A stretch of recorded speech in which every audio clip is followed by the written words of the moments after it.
Pier seller அங்கே வந்து நடக்கும். அப்போ வித்ரா எல்லாம் நம்மளுக்கு பிரச்சனையே கிடையாது. எதுவாக இருந்தாலும் குவான்டிட்டி அவங்க சப்ளை கொடுத்துருவாங்க. கரெக்டுங்களா? நீங்கள் ஏஞ்சலில் போயிட்டு ஒரு எஸ்பிஐ ஷேர் வாங்குறீங்க, இல்லை இன்ஃபோசிஸ் ஷேர் வாங்குறீங்கன்னா ஏஞ்சல் வந்து ஸ்டாக் எதுவும் மெயின்டைன் பண்ணுறது கிடையாது. ஸ்டாக் கொடுக்கறதுக்கு தேர்ட் பார்ட்டி ஃபினான்ஷியல் இன்ஸ்டியூட் நிறையா இருக்காங்க. அவங்க என்ன பண்ணுவாங்க, ஒன்லி ஃபார் சப்ளை மட்டும் கொடுப்பாங்க. அவங்க ட்ரேட்லாம் பண்ண மாட்டாங்க. ஃபாரின் இன்ஸ்டிடியூஷனில் வந்து பல்லாயிரம் லட்சம் கோடிக்கு ஸ்டாக் வாங்கி வச்சுருப்பாங்க. பெரிய பெரிய இன்ஸ்டிடியூஷன் கூட மார்ஜின் ட்ரேட் ஒன்று நடக்கும். ஆஃப்டர் 3:15 அப்புறம் டெலிவரி மார்க்கெட் செல் பண்ணிட்டீங்க. ஸ்டாக் இல்லைன்னா என்ன பண்ண முடியும்? இன்ட்ராடேல அந்த நேரத்துக்கு 100 ரூபாய்க்கு ஒரு ஸ்டாக் வந்து நீங்கள் செல் பண்ணியிருப்பீங்க, 120 ரூபாய்க்கு வெளியிலேருந்து பை பண்ணி உள்ள கொடுக்கும். செட்டில்மெண்ட் 3:30 மணிக்கு முடிஞ்ச பிறகு செட்டில்மெண்ட் ட்ரேட் நடக்கும். இல்லைன்னா பெனால்ட்டி அதிகம். 100 ரூபாய்க்கு வாங்கின ஷேர் 200 ரூபாய்க்கு பெனால்ட்டி போகும். அப்போ இந்த எக்கோ சிஸ்டம் எப்படி மாறுது?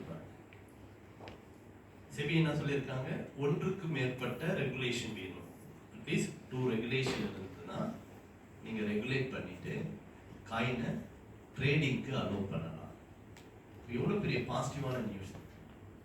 இப்போ என்னன்னாக்கா, ஆல்ரெடி ஒரு 25-30 கோடி வேலட் இருக்குன்னா ஆல்ரெடி ஸ்டாக் மார்க்கெட்டில் பெரிய ப்ராஃபிட் கிடையாது. ஸோ நிறைய மார்ஜின்லாம் கட் பண்ணிட்டாங்க. டெலிவரி எடுத்து வச்சா ஓகே. இப்போ டெலிவரி வந்து எடுத்து பெரிய லெவலில் சம்பாதிக்க முடியாதுன்றவங்க ஆப்ஷன் வராங்க, ஃபியூச்சர் வராங்க. இப்போ எல்லா ட்ரேடரும் எங்கே வருவாங்கன்னா கிரிப்டோக்கு வருவாங்க. இப்போ கைரா மாதிரி இப்போ நம்மளுக்கு வந்து இந்த ஒரு 10 நாளில் ஒரு 4 எக்ஸ்சேஞ்ச் வந்து டெவலப் பண்ணுறதுக்கு ஆர்டர் வந்துருக்கு. அதில் நம்ம ஒன்று ஃபைனல் பண்ணிட்டு டெவலப் பண்ணி வைக்கிறோம். நிறைய எக்ஸ்சேஞ்ச் கிரியேட் ஆகாது அடுத்தது, ஏன்னா லீகலைஸ் ஆகுது. கரெக்டுங்களா? எவ்வளோ பெரிய பொட்டன்ஷியலான இண்டஸ்ட்ரியில் இருக்கணும். இப்போ எக்ஸ்சேஞ்ச் பேஸ் அங்கே வந்து இப்போ டிஜிட்டல் அசட்னா என்ன ஆகும்? டிஜிட்டல் அசட்டை தான் நீங்கள் கேஷ் ஃபீஸ் கொடுக்கணும். கரெக்டாக? அப்போ ஒரு டிஜிட்டல் அசட் தேவைப்படும். இப்போ நாமளே என்ன பண்ணுறோம், ஒரு 10 எக்ஸ்சேஞ்சை உருவாக்குறோம். 10 எக்ஸ்சேஞ்சுக்கு காமனான ஒரு கேஷ் ஃபீஸை கைட்டை உருவாக்கணுன்ற எண்ணம். அதனால் 3 எக்ஸ்சேஞ்சை இப்போ த்ரூ பண்ணியிருக்கோம். 3 எக்ஸ்சேஞ்ச். இப்போ வேசிரெக்ஸ் வந்து ஓன் காயின் வச்சுருக்காங்க,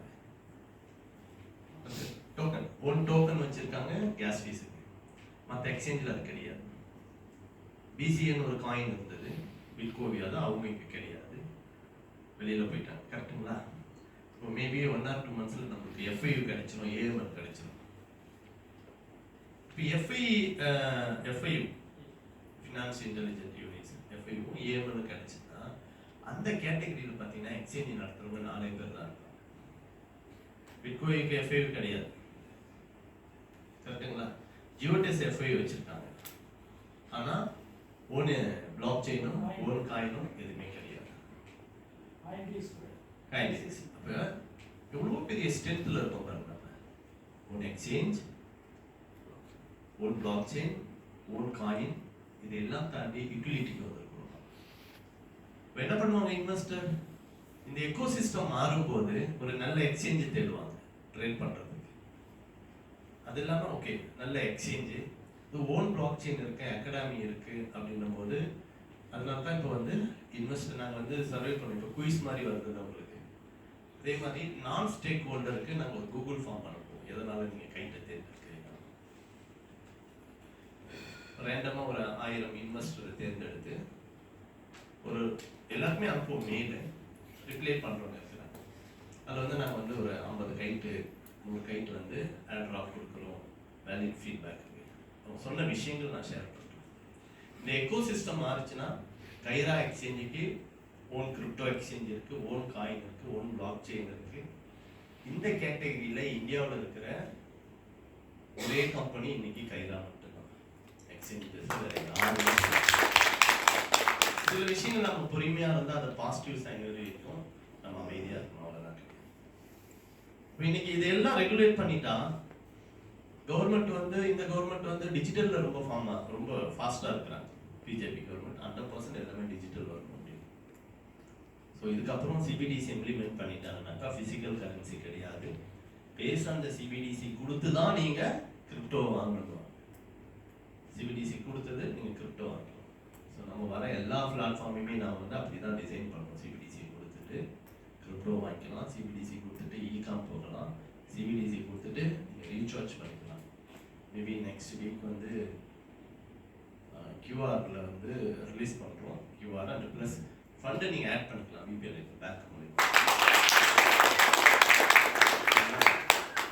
utility bill payments, payment gateway சொல்லுவாங்க. ரேசர் பே, மோபிக்விக், ஈஸி பஸ், இப்பாப் பே, இவங்கெல்லாம் வந்து பேமெண்ட் அக்ரிகேட்டர். நம்ம கிட்ட இருந்து பேமெண்ட்டை வாங்கி வெண்டாருக்கு கொடுப்பாங்க. Settlement T+1 day, 24 hours, 48 hours. நான் 2 வருஷமா யூட்டிலிட்டி பில் பேமெண்ட்டுக்கு யாருக்குமே கவர்மெண்ட் லைசன்ஸ் கொடுக்கவே இல்லை. அது எப்படின்னாக்கா ரேசர் பேவும் சரி, ஈஸி பஸ், இப்பா பே, நீங்களாம் வந்து யூட்டிலிட்டி பில் பேமெண்ட்டுக்கு யாருக்கும் ஆன்போர்டு பண்ணக்கூடாது. எந்த மெர்ச்சன்ட்டையும் ஆன்போர்டு பண்ணவே கூடாது. ஏன்னா அந்த கிரெடிட் கார்டு ஸ்வைப்பிங் நிறைய. யூட்டிலிட்டி பண்ணாதீங்க, இ-காமர்ஸுக்கு பண்ணுங்க, எஜுகேஷனுக்கு பண்ணுங்க. அதில் வந்து கமர்ஷியல் சொல்லலாம். நீங்கள் 1 லட்ச ரூபா ஸ்வைப் பண்ணீங்கன்னா இ-காமர்ஸாக இருந்துச்சுனாக்கா 0.13, 1300 சர்வீஸ் சார்ஜ். எஜுகேஷனல் தான் 0.8, 0.5. யூட்டிலிட்டியாக இருந்துச்சுன்னா 1.1 கொடுத்தாங்க. நிறைய ஸ்கேம் நடந்தது யூட்டிலிட்டியில் தான், நிறுத்திட்டாங்க.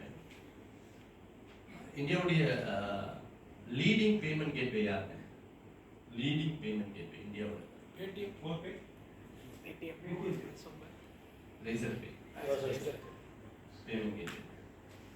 யூ பிலீவ் டு மீ, வைரா பேத இந்த 2 வருஷத்துல அஃபிஷியலா லீகலா ஃபைட் பண்ணி எங்களுக்கு யூட்டிலிட்டிக்கு நீங்க கொடுக்கணும்னு we are the first company government pan பண்ண பிறகு லீகலா ஃபைட் பண்ணி